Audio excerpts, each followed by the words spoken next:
and welcome to another episode of Life in the Mind, a neurodivergent podcast made for and by neurodivergent people. Today, I'm joined by...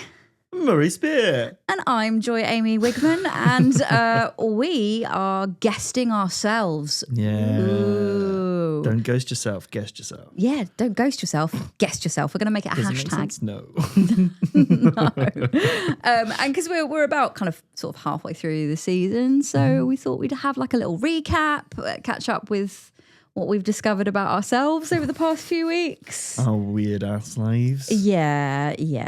Anything we've discovered about our neurodivergence and moments where we go, I can't do that. I cannot manage that. Or, that makes me very happy. Yeah, I've got a quite interesting one. You can judge whether it's interesting or not. I've got a toddler, and her favourite book at the moment is a book called Oscar the Hungry Unicorn. And Oscar goes from place to place, trying to find a new place to live because he's eating his stable, but he keeps eating other people's houses. It's a bit mad, but she really likes it. But the thing about this book is, because it's a bit mad, it uses different fonts on the pages. Like different fonts for the asides and for the exciting bits and stuff. And I just can't look at it. Are they entirely different fonts, or are they like entirely sizes different of... It's not fonts sizes and sizes. Why different fonts? I don't know. I mean, unless it's like shaky writing for if they're scared kind of thing, but like... Yeah, no. they're different fonts. And like it's not so bad now because she's asked me to read it so many times that I know it off by heart, which is good because I can't look at the pages because it just really hurts my brain. Yeah. And if I try to read them, like I really stumble over the words because my brain's like, why is this writing really different? What's wrong with it? Yeah, no. That makes it so... I can't do it in emails as well. If someone sends me an email and like they've copy and pasted something and they haven't put it in the same font as the body of the text, like why? Why have you not done that? It's really easy. You just highlight it and push the right button. What's wrong with you? Even that thing of when you've got the signature? Yeah. At the bottom, yeah, and it's different. And it's different. You know, like get down and go, and then I stop reading.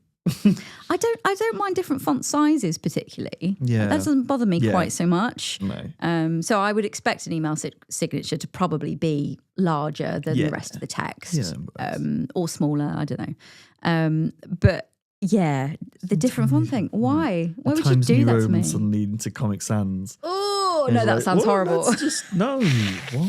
What? Because our brains are picking up on the shape of words. Our brains read by recognizing the shapes of the words and going, oh, okay, yes, that. It's why you can very easily misread certain sentences if there's just like an I in a slightly different place. Yes. By just skimming across it, because your brain fills in what it's kind of expecting to see. It's not actually reading every single letter. And so if you're changing the font, you're changing the shape of the words. Yeah. And so it makes sense that, especially with our brains, kind of detail-orientated, noticing those little things, that we would trip up a bit and go, what? That's, because the shape of the words changing. Are different. And also it's a change in like second time. I'm autistic. I don't like change, mate. I don't want things to change when I'm in like a situation, then something weird happens. Like I'm in it, I'm focused on that particular thing, and it's almost like there's like a little short circuit in my brain that just like I've tripped up on a pebble. Okay, what was I doing? Where am I going? What's happening now? And then that's it, I'm off. They're missing the bottom, the extra step kind of thing. Yeah. You know, lurching. Because my one in a similar area is I can't do walls of text, just like a block of text. So if you've got something I do a lot, is writing walls of text. But then I notice once I've sent them, and I really like the edit feature on iMessage and WhatsApp. I use both of those, so I know that they definitely have it.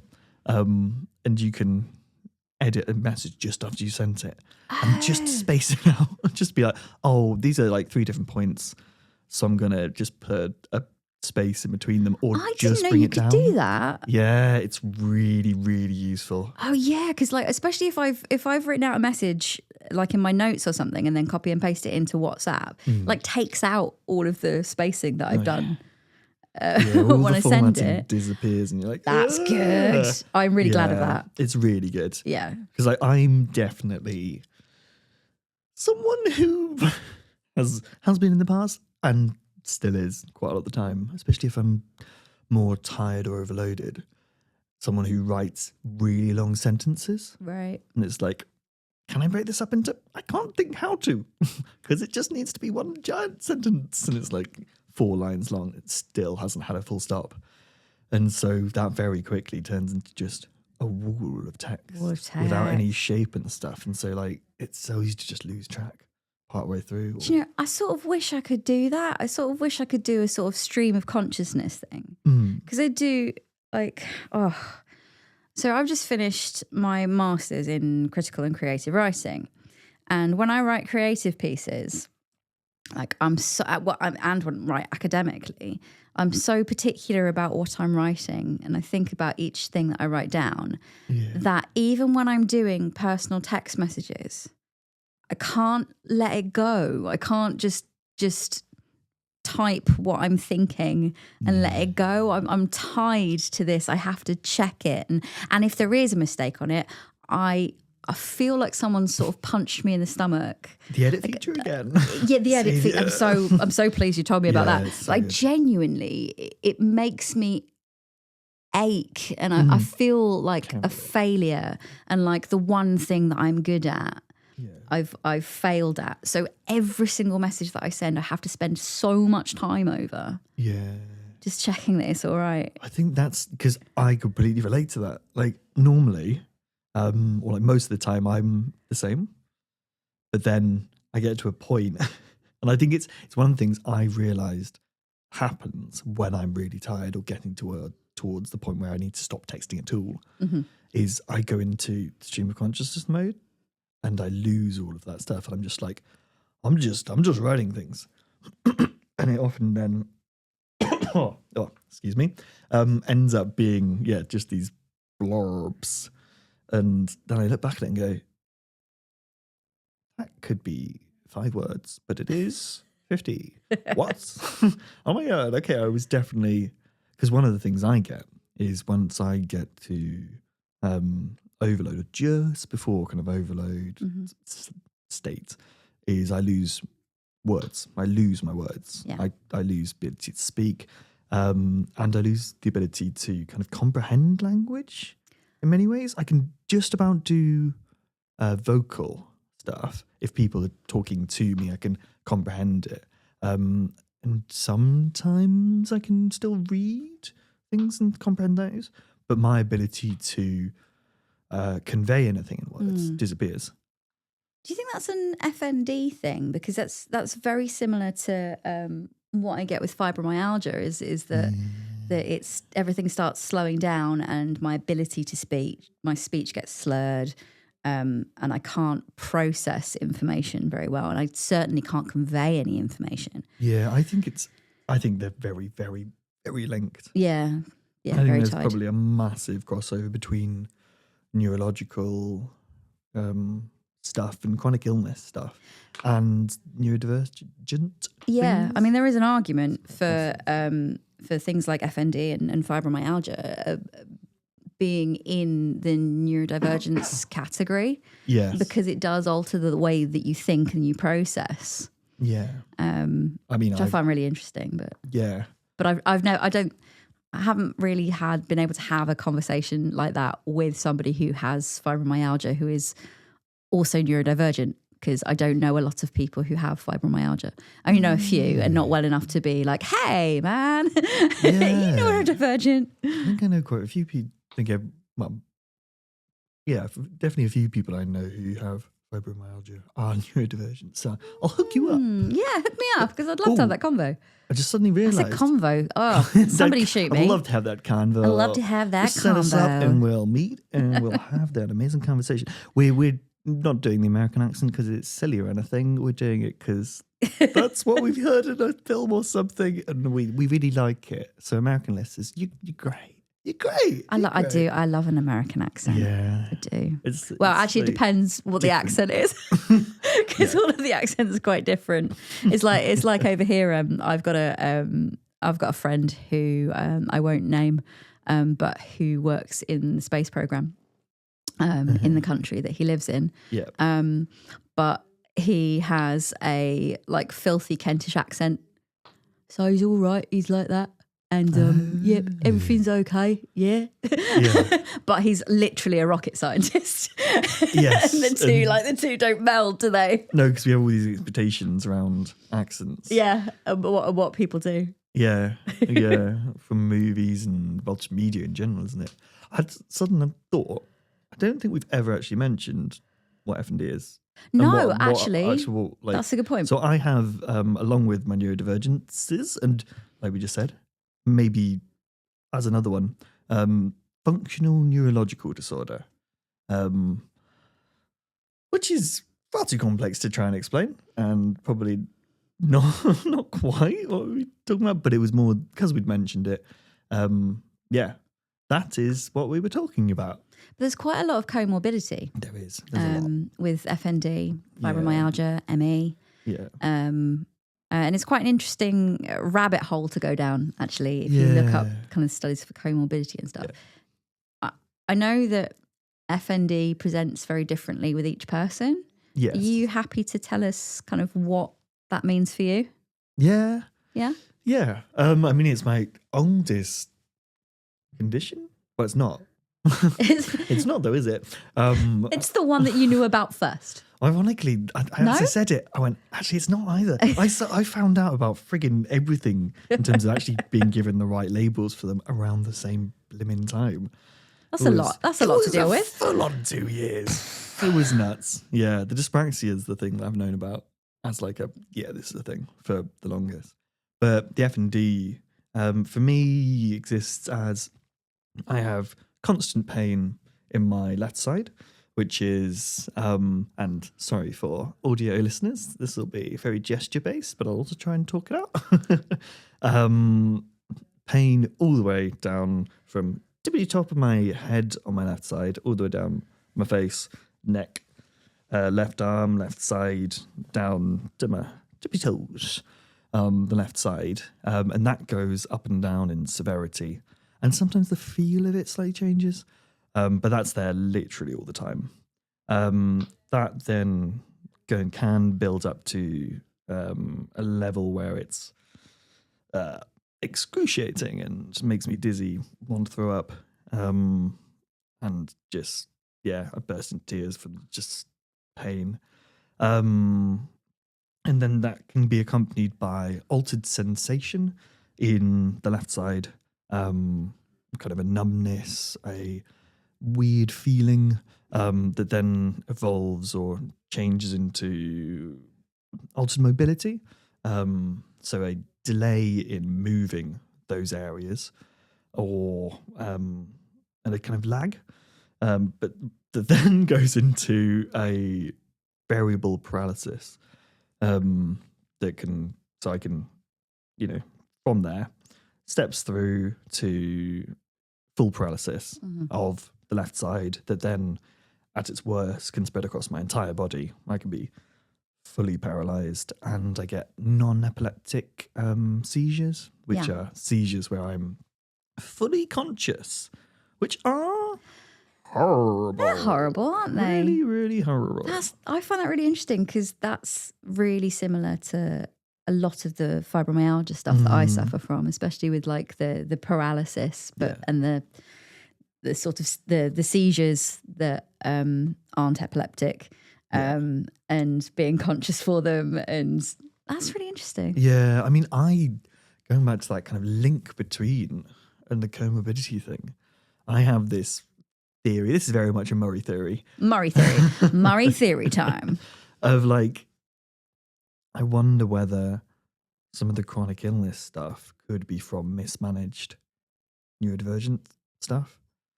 Because of when the chronic illness things tend to arise, you've already had a lot of Mismanaged neurodivergent neurodivergence stuff, and so even whether it's a build-up of trauma or something, or I don't know, it feels to me like there could be. It's just interesting. I am going to go and do a rabbit hole on that this evening, I suspect. Yeah. Ooh. Yeah, it's a fascinating area of things. There is such strong cognitivity. Because there's definitely a lot of stuff that I had put down to having fibromyalgia that when I discovered I was autistic, I was like, okay, well, that's something that comes with that as well. Do things like hypersensitivity, sensory overload. I've got a particular weird sensory overload thing with fridges. I hold my breath when I open any fridge because all of the different smells of the different foods and the gases from the fridge, they make my head swim and I get very panicky. So I have to hold. The fridge has got gas in. That's a bit worrying. Yeah. You need to check your fridge for leak. No, you shouldn't be breathing it. No one should be breathing that in or having that. It's not just my fridge; it's everybody's fridge. It smells a bit weird, doesn't it? I can't deal with it. So I can't do that thing of I'm a bit hungry. Let's open the fridge and look what's in it and see what I can have because I can't hold my breath that long. Oh. I've just sort of open it up, hold my breath, open it up, do a quick scan, shut it, try and remember where everything is. Be like, right, I'm gonna get that. Hold my breath again. Open the fridge, grab the cheese. That's very fair. I mean, especially cheese is a great example of that. If you have just a few cheeses in the fridge and they've just been, they've been grazed on over like a few weeks along with all the other things, then even just the cheese, the door suddenly swings past you with cheese in it. And you're just like, oh my God, it suddenly smells really weird. Yeah, but if you put a cheese board out in front of me, I'd be fine because they're all cheese smells. Yeah. And they're all smells that go with cheese. So even if you've got chutney they're and not meats. Concentrated and then suddenly released into they are not wild. Combined with lemon curd and yogurt and and all the veg and carrots and stuff. and onions and just thinking about it. Oh, that's a weird food. Sorry. Yeah, it's a new concoction. It's a cheese. Omelette. Omelette. It probably could be. Yeah, there's definitely a cheese called omelette. I'm gonna make it if it's not. That's a random. The life in the mind cheese. Yeah. Omelette. Yeah, so that's quite a weird one. I know. Well, I mean, because it makes complete sense. I think anybody could understand where that comes from, just from that mix. So we were talking earlier about cleaning products, as well, because that's a thing where they can be pungent. Yeah, and really also pungent. like some of them smell like you really shouldn't be breathing them in, because really you shouldn't be with a lot of them. Yeah, with the fumes from my old housemates used to use Cillit Bang. Oh yeah, and I always thought it smelled of onions, and like it always made me feel really sick. Yeah. And that was before I knew I was autistic, and everyone was like, "I don't know what you're talking about. It just smells clean. It doesn't smell clean. It smells of chemicals and horrible things." Yeah, it smells like no. Yeah, it smells like no. It literally smells like no. Toxic. Yeah, it's very much because like perfumes or deodorant, when someone's got ridiculous amount of aftershave on, or you go on one of the buses that's I got the bus with the teenagers on it. No, it's got 5 teenagers. So much linked Java. Yeah, and it's just horrible. And you're just like, oh, I'm completely overwhelmed by just the smells. I'd rather have the body odor. At least it smells natural. As a Warhammer player who's been to many kind of convention-y things around that, and just some of the stereotypes in that area are there. Are there? And yeah, I find that smell that can be hard. Difficult. It can be hard. Yeah, it can be also can be difficult. Yep. Other nerds are available. Oh yeah, we come in all forms. Yeah.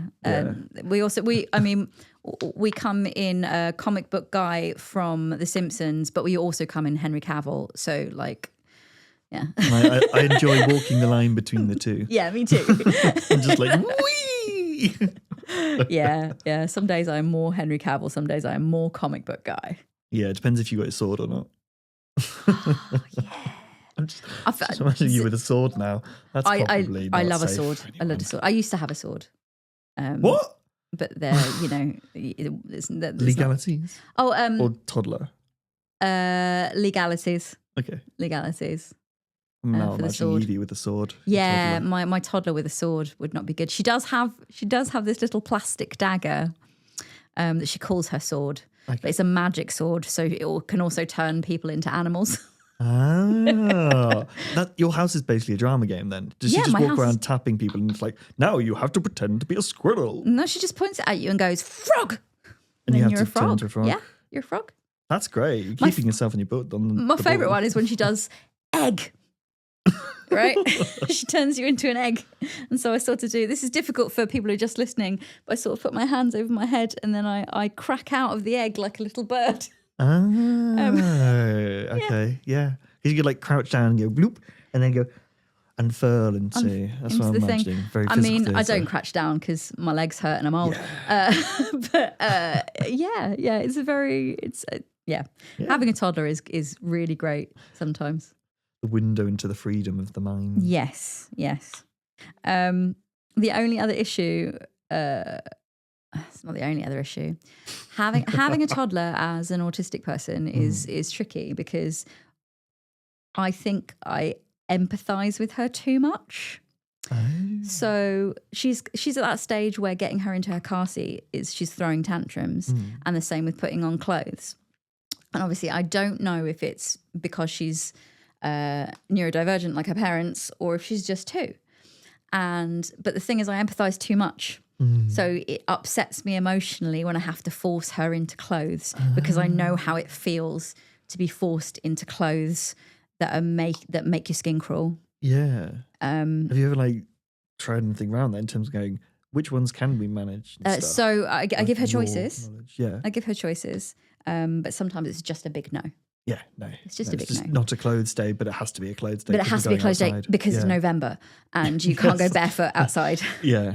That's quite interesting. Yeah. Because that crossover again, like we talked about in the parent episode last series, like how your self-knowledge in a way is then allowing you to be aware of how you're relating to your child.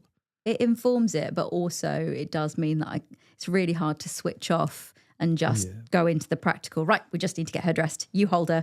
I'll pull the trousers on. Yeah. Because in the long term, it'd probably be really good for her. Yeah, in terms of those. Oh, that's nice. That's ability nice to do say. that. It's better than someone just going, well, you're just complaining. Stop it. Or, You just book up. or I'm just going to do a different accent just to make sure that that's not. Oh well, you're just complaining. just to add all of the different. Just get in your I'm car very aware of seat. accents now because we talked about accents earlier. I'm like, I don't want to reinforce any stereotypes. Well, so that we don't reinforce any stereotypes, we're going to pop off now because we had a nice little chat. Yeah. It's nice chatting with you, Murray. I don't get to do it very often because normally we're talking to other people. Yeah, I know. People got people. I know. God, They get in the way. Get in the way. Humans. Humans. What do we need them? Really? We do. We love them, really. We do really need them. Yeah. Not as much as we love dogs, but Yeah. Any animals. Yes. That's an episode. that is, we'll do an animals episode. need to do an animals definitely. But we'll see you next time. Yeah. Yeah. Bye. Okay, folks, that's it for this episode. You can follow us on Instagram at life.inthemind. Our other socials are linked in our bio. Don't forget to like, subscribe, and comment. See you next time.